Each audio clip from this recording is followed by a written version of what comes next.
Welcome to Barnstable Today. I'm Nick Cortez. And I'm Kevin Friel. We'd like to remind you right at the top that the meetings we cover are available on demand at the town's website.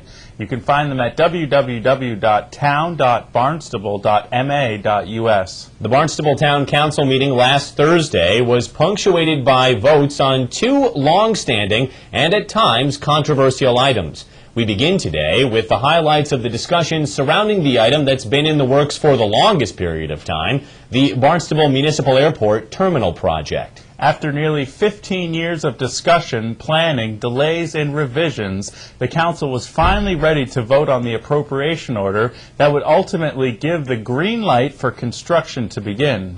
Here, Airport Commission Chairman Dan Santos makes his final remarks to the Council before the vote was cast.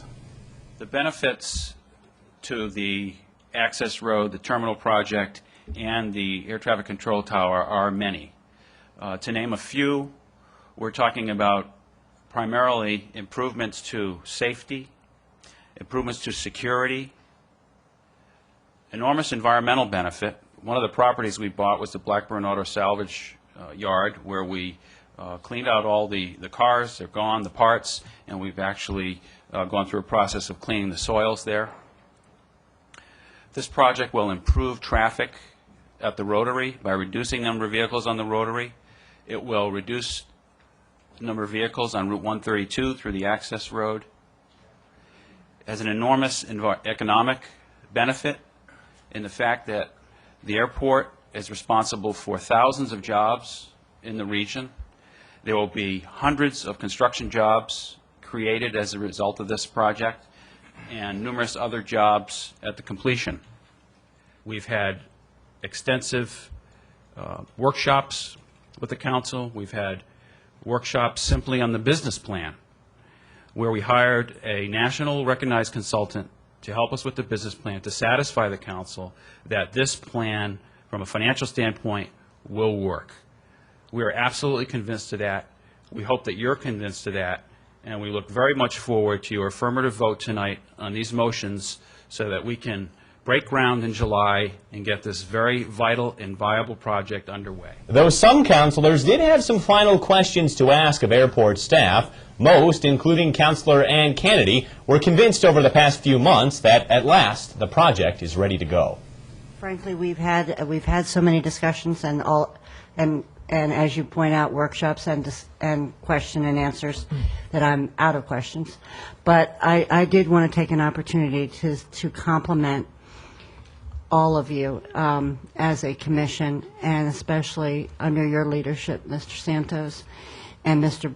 Brialt's leadership. This project has moved from something that I really wasn't sure I could support to something that I have confidence in, and I just think you've done a remarkable job in a lot of in making this an affordable project and making this a project that will be funded without burden on the taxpayer and making it an attractive project. So kudos.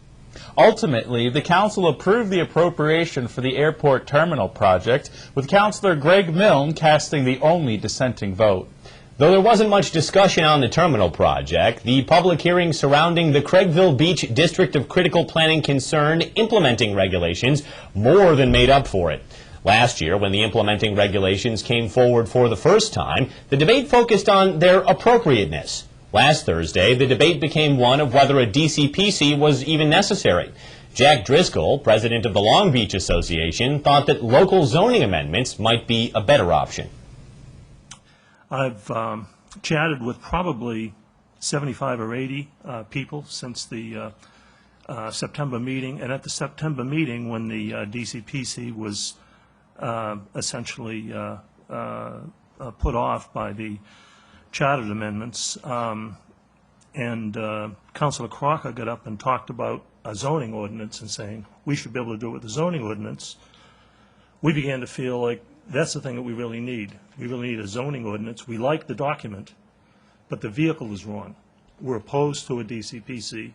we feel like a zoning is the correct way to go. On the other hand, Jim Lang, a Craigville resident, argued that the idea for the DCPC came from the residents of that neighborhood and that the people should get what they asked for.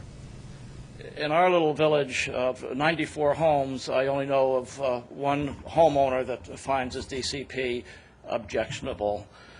Most of us in the clustered area where we live, near the Red Lily Pond and the wetlands of the Centerville River, witnessed the construction of the Tradewinds condominium project, of which formerly was a two-story cinder block motel and 3 small cottages, and overnight it became this abomination, a scale that doesn't belong in any neighborhood. And there's been other houses built out of scale, and I think this area has to be protected. And those that have been around last week with the heavy rain events, the Centerville River rose to limits that I hadn't seen in years. It was an inland sea. There was no visible grass in any of the wetlands. So I just wondered, how can this area grow, and how can their septic tanks survive? That these houses are, some of them are cantilevered over the river, but this DCP, I think, is the route to go. I think it's the will of the people, and I urge the council to support it. Thank you very much. As the debate over zoning versus the DCPC continued to go back and forth, Planning Board member David Munsell stepped in to provide some clarity. We have a DCPC now. This is a DCPC now. And what we're here to discuss are the nuts and bolts of the DCPC. I don't think we should be going backwards and saying it should be a different document. It should be zoning. And as far as the DCP, it does not remove local control. We have the control. We, the town of Barnstable, the planning board, and you, the town council, retain total control. As you all know right now, the whole town is in a DCPC. The Cape Cod Commission doesn't control you folks, or they don't control us. We are in a DCPC now, and Craigville Beach has a DCPC. Any changes or issues are handled locally by all your same boards that you have right now. The planning board, your conservation commissions, you folks, they handle this. There are many myths circulating right now that we are giving up control to the commission. This is certainly not true. And I think Joanne has told all the people in here at different times that have worked with this over the years that we do not give up one bit of control to the Cape Cod Commission. Please, let's concentrate on the regulations that are before you tonight and not rumors or myths. It's too late to talk about the zoning right now. You've got nuts and bolts to talk about. Trust me, the planning board would never yield control to the Cape Cod Commission. After a lengthy public hearing, the council did vote to send the implementing regulations to the Cape Cod Commission for its approval. Now let's take a look at this week's meetings. Tuesday, April 6th at 6:30 p.m., the Conservation Commission meets in the Town Hall hearing room. Wednesday, April 7th at 7 o'clock, the Hyannis Main Street Waterfront Historic District Committee will meet in the Selectmen's Conference Room. On Thursday, April 8th at 9 o'clock in the morning, Site Plan Review meets in the Town Hall hearing room. At 7 o'clock, it's the State of the Town address at Barnstable High School. Well, that's all for now. For Kevin Friel, I'm Nick Cortese. We'll see you next time on Barnstable Today.